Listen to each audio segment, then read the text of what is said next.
दर्जे 8 के तालिब इल्मों से मैं हूँ मुखातिब इस वक्त। और आज का क्लास मैं शुरू करता हूँ जहाँ से पिछली क्लास को मैंने छोड़ा था। तो उस क्लास की शुरुआत में करता हूँ जुमले का इस्तेमाल, लफ्ज़ों का जो इस्तेमाल था जुमलों में करना, वो तो मैंने कर दिया था कपड़ों की दावत से। सवाल नंबर 7 जो आता है, ऐसे लफ्ज़ जो मुरक्कब लफ्ज़ हैं और मुफर्रद लफ्ज़ हैं वो आपके निसाब में है शामिल, उसको जो है इस वक्त मैं यहाँ लिख रहा हूँ और ये बताने की कोशिश करूँगा कि मुफर्रद लफ्ज़ किसे कहते हैं और मुरक्कब लफ्ज़। सबसे पहले इस बात को जान लेने की ज़रूरत है कि मुरक्कब लफ्ज़ जो है, मुरक्कब किसे कहते हैं। तो मुरक्कब जब दो लफ्ज़ों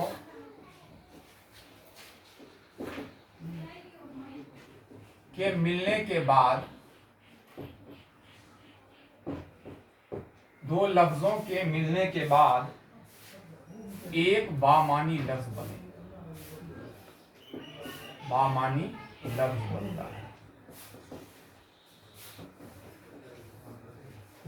तो वो क्या कहलाता है, वो मुरक्कब लफ्ज़ कहलाता है।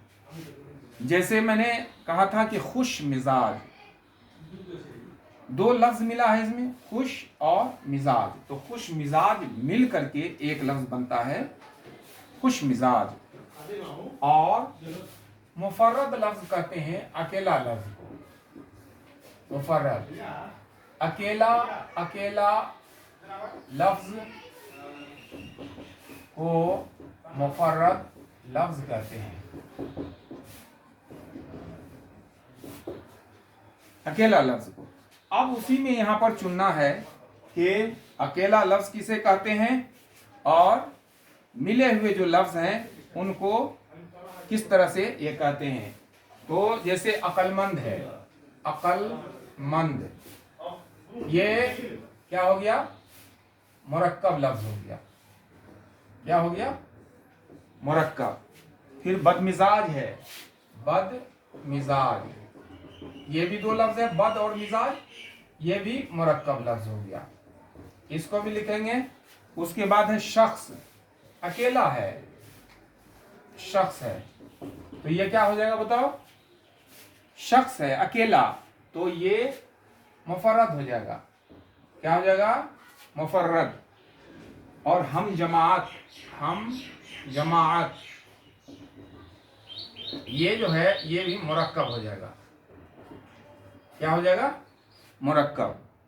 उसके बाद तफरीह है, ये तफरीह, तफरीह क्या हो जाएगा, ये मुफर्रद हो जाएगा। समझ में आ रही बात। खुश आमदीद, यहां पर हम लिखते हैं खुश आमदीद, ये हो जाएगा मुरक्कब, दो लफ्ज है इसमें खुश आमदीद में। उसके बाद क्या है, शेरवानी, जैसा कि मैंने कहा कि शेरवानी, लग रहा है कि दो लफ्ज है शेरवानी, लेकिन नहीं, शेरवानी एक लिबास होता है, पोशाक होता है, जो एक ही लफ्ज है ये दोनों, शेरवानी, इसलिए ये मुफर्रद लफ्ज है, क्या है, मुफर्रद। उसके बाद है हम वतन, हम वतन, तो ये हम वतन जो है ये जो हो गया मुरक्कब लफ्ज हो गया। उसके बाद आफत, ये क्या हो गया, ये मुफर्रद हो गया, क्या हो गया, मुफर्रद। और फिर यहां पर गैर हाजिर है, गैर हाजिर, गैर हाजिर मुरक्कब लफ्ज हो गया। ठीक है, आप समझ में आ गई होगी बात। मुफर्रद अकेला लफ्ज और मुरक्कब मिले हुए लफ्ज। अब जब भी कहीं से किताब में से आपको मुरक्कब लफ्ज मिले उसको चुन करके अलग लिखना है और उसके बाद ये बताने की कोशिश करना है कि कौन सा लफ्ज मुरक्कब है, कौन सा लफ्ज मुफर्रद है। डिफिनेशन अगर याद रहा आपको तो वो सारी की सारी चीजें आपको याद हो जाएंगी। तो ये हो गया मुकम्मल आपका सवाल। अब जो है यहाँ पर हम लोग आते हैं लोकगीत की तरफ।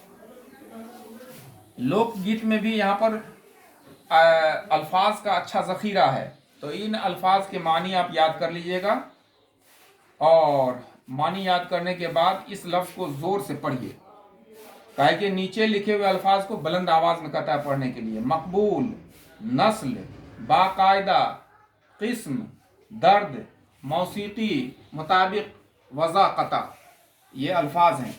उसके बाद यहाँ पर कुछ सवालात हैं, उन सवालात का तफसीली जवाब आपको लिखना है, जिसको अंग्रेजी में लॉन्ग आंसर टाइप क्वेश्चन बोलते हैं। तो इसको जो है, इसका जवाब आप अभी मुनासिब नहीं है कि इस वक्त मुख्तसर से औकात में इसका जवाब दिया जाए, लिखाया जाए, क्योंकि मैंने पहले ही इस कहानी को बता दिया है। तो और आपके सामने किताब है, आप इस सवाल के जवाब लिखिए। खाली जगह है, ऊपर में अल्फाज दिए हुए हैं, उन खाली जगहों को आपको भरना है, उसको आसानी से आप भर सकते हैं।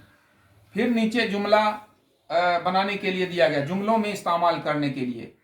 मंजर कशी, मंजर को खींचना, मंजर कशी माने मंजर को खींचना, नक्शा को खींचना, नजारा को खींचना। अब हम इसको मिटाते हैं, और जुमला तो आप समझते हैं किसे कहते हैं, लफ्जों का जो मजमुआ होता है उसे जुमला कहते हैं। तरतीबवार ढंग से बामानी अल्फाज के साथ जब अल्फाजों का ज़ख़ीरा तरतीबवार ढंग से सामने आता है, तो वो क्या कहलाता है, वो कहलाता है जुमला। और हम इस्तेमाल करते हैं, एक लफ्ज दिया गया है कि किस तरह से इस्तेमाल करना है। मंजर कशी, मंजर कशी, शायर ने अपने नज्म में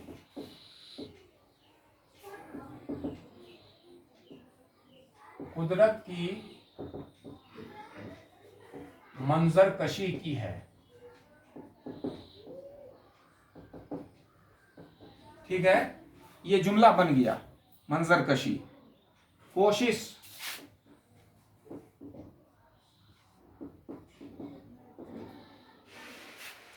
हमारी कोशिश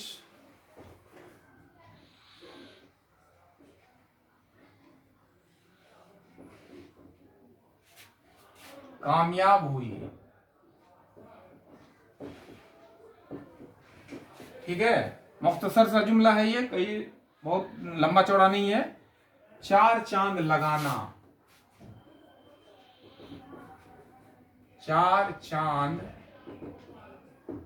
लगाना, लगाना है कि लगना है, लगाना है, लगना का अलग जुमला हो जाएगा, लगाना है ये, है ना, लगाना। आपने गीत गाकर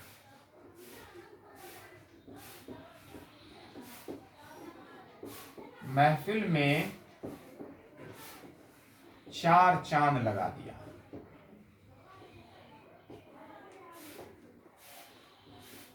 ठीक है, उसके बाद है खुशी से झूमना, से झूमना। कैसे जुमला बनेगा कि रिजल्ट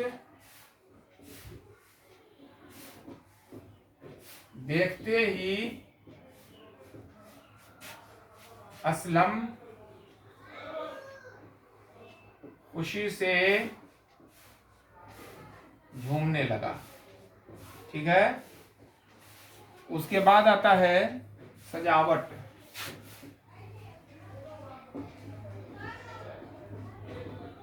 सजावट है ना,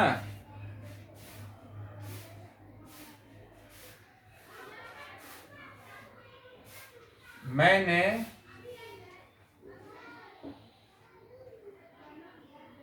खुद अपने घर की सजावट की है। ठीक है, तो ये इस तरह से ये हो गया आपका जुमला।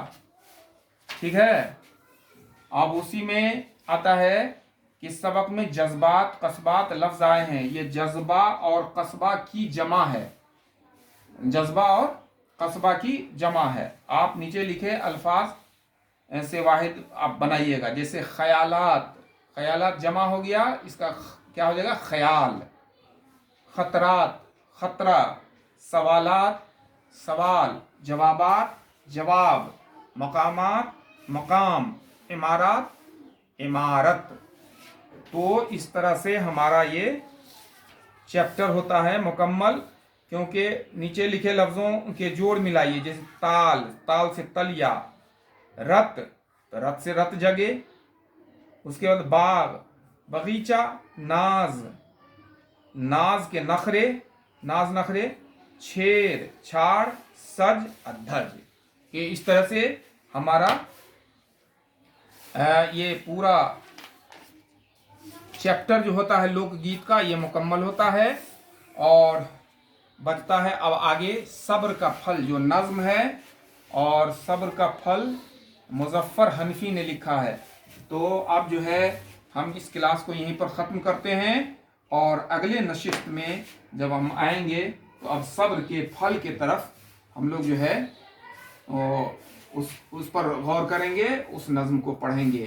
तो तब तक आप लोग अपना ख्याल रखिए और अपनी पढ़ाई को जारी रखिए, और जो बताया गया है उन बातों को आप बेहतरीन अंदाज में पढ़िए। और सवाल जो लॉन्ग आंसर हैं, तफसीली जवाबात जिनके देने हैं, वो घर में खुद अपने भाइयों से, बाजियों से और रिश्तेदारों से जो घर में हैं उनसे सलाह लेकर के, उनसे मदद लेकर के आप उन सवालों को हल कीजिए। तो आज की क्लास में इतना ही। बहुत बहुत शुक्रिया।